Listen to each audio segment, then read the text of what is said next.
ಈ ತರಹ ice cream ಕಡ್ಡಿಗಳು, ಕುಲ್ಫಿಯ ಕಡ್ಡಿಗಳು ನಿಮ್ಮ ಹತ್ರ ಇದೆನಾ? ಸುಮ್ಮನೆ ಬಿಸಾಕೋದ್ಕಿಂತ ಕ್ರಿಯೇಟಿವ್ ಆಗಿ ಹೇಗೆ ಬಳಸಬಹುದು ಅಂತ ತೋರಿಸ್ತೀನಿ ನೋಡಿ. ನಾನಿಲ್ಲಿ ವಿಡಿಯೋದಲ್ಲಿ ತೋರಿಸ್ತಾ ಇದ್ದೀನಲ್ವಾ, ಹಾಗೆ ಫ್ಲ್ಯಾಟ್ ಆಗಿರೋ ಕಡ್ಡಿಗಳ ಮೇಲೆ ಸೈಡ್ನಲ್ಲಿ ರೌಂಡ್ ಆಗಿರೋ ಕುಲ್ಫಿ ಕಡ್ಡಿಗಳನ್ನು ಫೆವಿಕಾಲ್ ಹಚ್ಚಿ ಅಂಟಿಸ್ಕೊಳ್ಳಿ. ಐಸ್ ಕ್ರೀಮ್ ತಿಂದಾದ್ಮೇಲೆ ವೇಸ್ಟ್ ಅಂತ ಬಿಸಾಕೋ ಕಡ್ಡಿಗಳನ್ನು ಹೀಗೂ ಬಳಸಬಹುದು ಅಂತ ನಿಮಗೆ ಗೊತ್ತಾದ ಮೇಲೆ ಮತ್ಯಾವತ್ತೂ ನೀವು ಇವುಗಳನ್ನು ಬಿಸಾಕೋದಿಲ್ಲ. ನಾನಿಲ್ಲಿ ಒಂದು ಗುಡಿಸಲು ಶೇಪ್ನಲ್ಲಿ ಇವುಗಳನ್ನು ಅಂಟಿಸ್ತಾ ಇದ್ದೀನಿ. ಹೀಗೆ ಮಾಡಬೇಕಂತೇನಿಲ್ಲ, ಸ್ಕ್ವೇರ್ ಆಗಿ ಅಂಟಿಸ್ಕೋಬಹುದು, ಟ್ರಯಾಂಗಲ್ ಆಗಿ ಅಂಟಿಸ್ಕೋಬಹುದು, ರೆಕ್ಟ್ಯಾಂಗಲ್ ಥರನೂ ಮಾಡಬಹುದು. ಈಗ ನೋಡಿ, ಇದನ್ನು ನೀವು ಗೋಡೆಗೆ ಈ ತರಹ ನೇತಾಕಿದರೆ ಇದಕ್ಕೆ ಹ್ಯಾಂಗಿಂಗ್ಸ್ಗಳನ್ನು ಹ್ಯಾಂಗ್ ಮಾಡಿ ಇಡಬಹುದು. ಕಾಲೇಜಿಗೆ ಅಥವಾ ಕೆಲಸಕ್ಕೆ ಹೋಗುವಾಗ ಇಯರಿಂಗ್ಸ್ನ ಚೇಂಜ್ ಮಾಡ್ತಾ ಇರ್ತೀವಿ ಅಲ್ವಾ, ಆಗ ಬಾಕ್ಸ್ನಲ್ಲಿ ಹುಡುಕಾಡೋದಕ್ಕಿಂತ ಈ ತರಹ ಇಟ್ಟುಬಿಟ್ರೆ ಬೇಗನೆ ಸಿಗುತ್ತೆ. ಒಂದು ಒಳ್ಳೆಯ best out of waste idea ಅಲ್ವಾ? ಹ್ಯಾಂಗಿಂಗ್ ಥರದ್ದೇನೋ ಆ ರೀತಿಯಾಗಿ ಹ್ಯಾಂಗ್ ಮಾಡಬಹುದು. ಓಲೆ ಪ್ಯಾಟ್ರನ್ನಲ್ಲಿ ಇರೋದನ್ನು ಏನು ಮಾಡೋದು ಅಲ್ವಾ? ನೋಡಿ, ಅದಕ್ಕೆ ಒಂದು ಚಿಕ್ಕ ಬಾಕ್ಸ್ ತಗೊಳ್ಳಿ. ಜೊತೆಯಲ್ಲಿ ಒಂದು ಈ ರೀತಿ ಫೋಮ್ ಶೀಟ್ ಇರುತ್ತಲ್ವ, ಏನನ್ನಾದರೂ ಆನ್ಲೈನ್ ತರಿಸಿದಾಗ ಪ್ಯಾಕ್ ಮಾಡಿರ್ತಾರೆ ನೋಡಿ, ಆ ಥರದ ಒಂದು ಫೋಮ್ ಶೀಟ್ ತಗೊಂಡು ಬಾಕ್ಸ್ನ ಸೈಜ್ಗೆ ಕರೆಕ್ಟಾಗಿ ಕಟ್ ಮಾಡ್ಕೊಳ್ಳಿ. ಹೀಗೆ ಕಟ್ ಮಾಡ್ಕೊಂಡ ನಂತರ ಬಾಕ್ಸ್ನಲ್ಲಿ ಮೊದಲಿಗೆ ಕೆಳಗೆ ಒಂದು ವೇಸ್ಟ್ ಬಟ್ಟೆನ ಹಾಕಿ ಅದರ ಮೇಲೆ ಆ ಫೋಮ್ ಶೀಟ್ಗೆ ಓಲೆಗಳನ್ನೆಲ್ಲ ಹಾಕಿ ಇಡಬೇಕು. ಈ ತರಹ ಯಾವುದೇ ಫೋಮ್ ಶೀಟ್ ಇರಲಿಲ್ಲ ಅಂದರೆ ಯಾವುದಾದ್ರೂ ಹಳೆಯ ಸ್ಪಂಜ್ ಕೂಡ ಬಾಕ್ಸ್ನ ಅಳತೆಗೆ ಕಟ್ ಮಾಡಿಕೊಂಡು ಅದಕ್ಕೂ ಕೂಡ ಹೀಗೇ ಓಲೆಗಳನ್ನು ಚುಚ್ಚಿ ಇಡಬಹುದು. ಈ ಬಾಕ್ಸ್ನಲ್ಲಿ ಹಾಗೇ ಇಡಬಹುದು ಅಂತ ನಿಮಗೆ ಅನ್ನಿಸ್ಬಹುದು, ಆದರೆ ಹಾಕ್ಕೊಳ್ಳೋವಾಗ ಅದರ ಪೇರ್ ಹುಡುಕಾಡಬೇಕಾಗತ್ತೆ. ಅದರ ಬದಲಿಗೆ ಈ ತರಹ ಇಡೋದ್ರಿಂದ ಬೇಗನೆ ಸಿಗುತ್ತೆ, ಹಾಗೆ ನೋಡೋದಕ್ಕೂ ಕೂಡ ನೀಟಾಗಿ ಕಾಣುತ್ತೆ ಅಲ್ವಾ? ಇಯರಿಂಗ್ಸ್ ಏನೋ ಆಯಿತು, ಬಳೆಗಳನ್ನು ಹೇಗೆ ಇಡಬಹುದು ಗೊತ್ತಾ?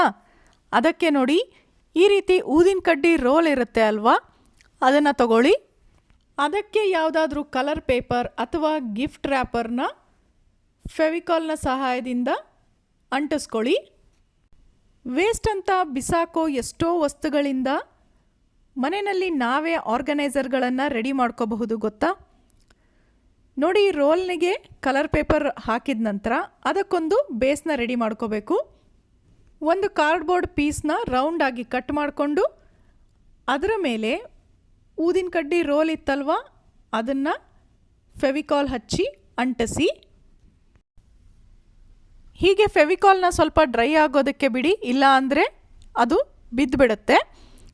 ನಂತರ ನೋಡಿ, ಹೀಗೆ ಅದರಲ್ಲಿ ಬಳೆಗಳನ್ನು ಹಾಕಿ ಇಡಬಹುದು. ನೀವು ಡ್ರೆಸ್ಸಿಂಗ್ ಟೇಬಲ್ನಲ್ಲಿ ಇಡಬಹುದು ಅಥವಾ ರೂಮ್ನ ಶೆಲ್ಫ್ಗಳಲ್ಲಿ ಕೂಡ ಇಡ್ಕೋಬಹುದು. ನೆಕ್ಸ್ಟ್ ನೋಡಿ, ಇದೇ ಊದಿನ ಕಡ್ಡಿ ರೋಲ್ಗಳ ಜೊತೆಗೆ ಒಂದು ರಟ್ಟಿನ ಪೀಸ್ ತಗೊಳ್ಳಿ. ಈ ರೋಲ್ಗಳನ್ನು ಕೂಡ ನಾನು ಒಂದು ರ್ಯಾಪರ್ನಿಂದ ಕವರ್ ಮಾಡ್ತಾ ಇದ್ದೀನಿ. ಹೀಗೆ ಬೇಡ ಅಂದರೆ ಪೇಂಟ್ ಕೂಡ ಮಾಡ್ಕೋಬಹುದು.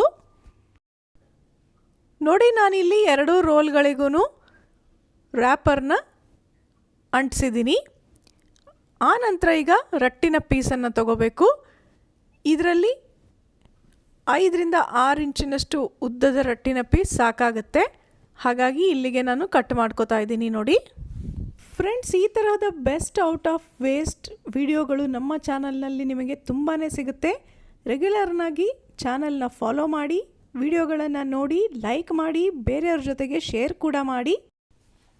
ಈ ರಟ್ಟಿನ ಪೀಸಿಗೂ ನಾನು ಪೇಪರ್ನ ರ್ಯಾಪ್ ಮಾಡಿದ್ದೀನಿ. ನಂತರ ನೋಡಿ, ಈ ಊದಿನ ಕಡ್ಡಿಯ ರೋಲ್ ಇರುತ್ತಲ್ವ, ಅದನ್ನು ಹೀಗೆ ರಟ್ಟಿನ ಪೀಸ್ ಮೇಲೆ ಇಟ್ಕೊಂಡ್ಬಿಟ್ಟು ಕರೆಕ್ಟಾಗಿ ಅಳತೆಗೆ ನೋಡಿಕೊಂಡು ಈ ಅಳತೆಗೆ ನೀವಿಲ್ಲಿ ರಟ್ಟಿನ ಪೀಸ್ನಲ್ಲಿ ಒಂದು ಹೋಲನ್ನು ಮಾಡಬೇಕು. ಇದು ಊದಿನ ಕಡ್ಡಿಯ ರೋಲ್ ಅಳತೆಗೆ ಕರೆಕ್ಟಾಗಿ ಇರಬೇಕು, ದೊಡ್ಡದಾಗಬಾರ್ದು.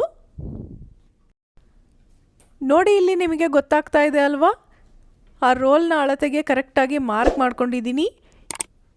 ಈಗ ಒಂದು ಕ್ರಾಫ್ಟ್ ಪ್ಲೇಟ್ನ ಸಹಾಯದಿಂದ ಪೂರ್ತಿಯಾಗಿ ಇಲ್ಲಿ ಹೋಲ್ ಮಾಡ್ತಾ ಇದ್ದೀನಿ. ನೋಡಿ ಈಗ ಇದು ಹೋಲ್ ಆಗಿದೆ ಅಲ್ಲ, ಅದರಲ್ಲಿ ಈ ಊದಿನ ಕಡ್ಡಿ ರೋಲನ್ನು ಸೇರಿಸಬೇಕು. ಹೀಗೆ ಇದು ಕರೆಕ್ಟಾಗಿ ಫಿಕ್ಸ್ ಆಗಬೇಕು. ತುಂಬ ದೊಡ್ಡದಾಗ್ಬಿಟ್ರೆ ರೋಲ್ ಕೂಡ ಲೂಸ್ ಆಗಿ ಬೀಳಬಹುದು. ಇದೇ ತರಹ ಇನ್ನೊಂದು ರೋಲನ್ನು ಕೂಡ ಹೋಲ್ ಮಾಡಬೇಕು. ಏನನ್ನೂ ನೀವು ವೇಸ್ಟ್ ಅಂತ ಬಿಸಾಕೋದು ಬೇಡ. ನಮ್ಮ ಚಾನಲ್ ನೀವು ರೆಗ್ಯುಲರ್ ಆಗಿ ನೋಡ್ತಾ ಇದ್ದರೆ ಅವುಗಳನ್ನು ಮತ್ತೆ ಹೇಗೆ ಬಳಸ್ಬೋದು ಅಂತ ತುಂಬ ವಿಡಿಯೋಸ್ ನಿಮಗೆ ಸಿಗುತ್ತೆ. ನೋಡಿ ಈ ರಟ್ಟಿನ ಪೀಸ್ ಮೇಲೆ ಈಗ 2 ಹೋಲ್ ಮಾಡಿ ರೆಡಿ ಆಯಿತು. ನಂತರ ಬೇಸ್ಗೆ ನಾನಿಲ್ಲಿ ಒಂದು ಥರ್ಮಾಕೋಲ್ ಪೀಸನ್ನು ಬಳಸ್ತಾ ಇದ್ದೀನಿ. ರಟ್ಟಿನ ಪೀಸ್ನ ಅಳತೆ ನೋಡ್ಕೊಂಡ್ಬಿಟ್ಟು ಥರ್ಮಾಕೋಲ್ ಮೇಲೆ ನೀವು ಈ ತರಹ ಒಂದು ಮಾರ್ಕ್ನ ಮಾಡ್ಕೊಳ್ಳಿ. ರಟ್ಟಿನ ಪೀಸ್ ಈ ಥರ್ಮಾಕೋಲ್ನ ಒಳಗಡೆಗೆ ಸಿಗಿಸ್ಬೇಕು. ಅಷ್ಟು ಮಾತ್ರ ನೀವಿಲ್ಲಿ ಒಂದು ಕ್ರಾಫ್ಟ್ ಬ್ಲೇಡ್ನಿಂದ ಥರ್ಮಾಕೋಲ್ನ ಓಪನ್ ಮಾಡ್ಕೊಳ್ಳಿ.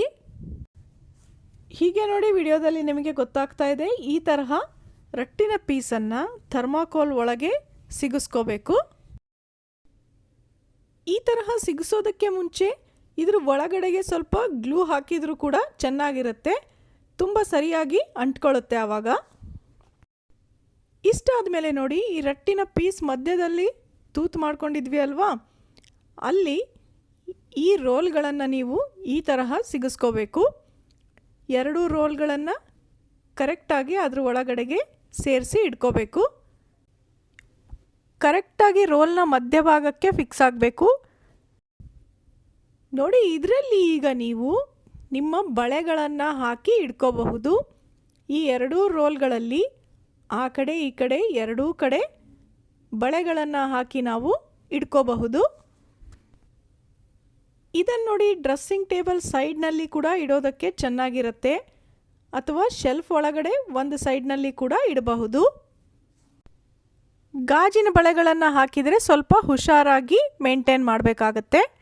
ಮೆಟಲ್ ಬಳೆಗಳಿದ್ರೆ ಏನೂ ತೊಂದರೆ ಇಲ್ಲ. ನೋಡಿ ವೇಸ್ಟ್ ಅಂತ ಬಿಸಾಕೋ ವಸ್ತುಗಳನ್ನು ಬಳಸಿ ನಾವು ಒಂದು ಬ್ಯಾಂಗಲ್ ಆರ್ಗನೈಸರ್ನ ರೆಡಿ ಮಾಡ್ಕೊಂಡ್ವಿ ಅಲ್ವಾ.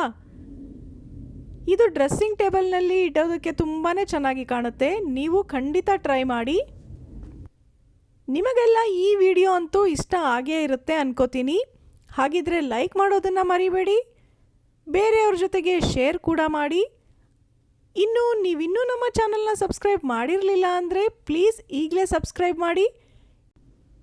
ನಿಮಗೆ ಉಪಯೋಗವಾಗುವಂತಹ ವಿಡಿಯೋ ಪ್ರತಿದಿನವೂ ನಿಮಗಿಲ್ಲಿ ಸಿಗುತ್ತೆ. ಸರಿ, ಹಾಗಿದ್ರೆ ಮತ್ತೆ ಸಿಗೋಣ ಇನ್ನೊಂದು ಇಂಟ್ರೆಸ್ಟಿಂಗ್ ವಿಡಿಯೋ ಜೊತೆ. ಧನ್ಯವಾದಗಳು.